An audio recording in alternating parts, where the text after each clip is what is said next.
సత్ఫల ప్రాప్తి, సంకల్ప ప్రాప్తి, ఆవుని నివేదన, రోగాలు తగ్గుతాయి. విజయనాడు అశ్విని దేవతలు, బ్రహ్మ, ఆరోగ్య వృద్ధి, చక్కెర నివేదన, ఆయుష్ పెరుగుతుంది. తదియనాడు పార్వతి, అది దేవత, సుమంగళి అనుగ్రహం, పాలు నివేదన, దుఃఖం అవతరించును. చవితి వినాయకుడు, ఆదిశేషుడు అధిపతులు, విఘ్న నాశనం, పిండి వంటలు, ఆటంకాలు తొలగును.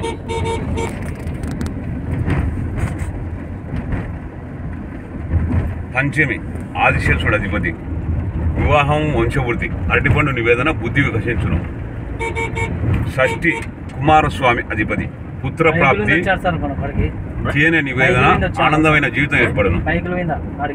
సప్తమి సూర్యుడు అధిపతి, ఆయురారోగ్య వృద్ధి, బెల్లం నివేదన, దుఃఖం దూరం అగును.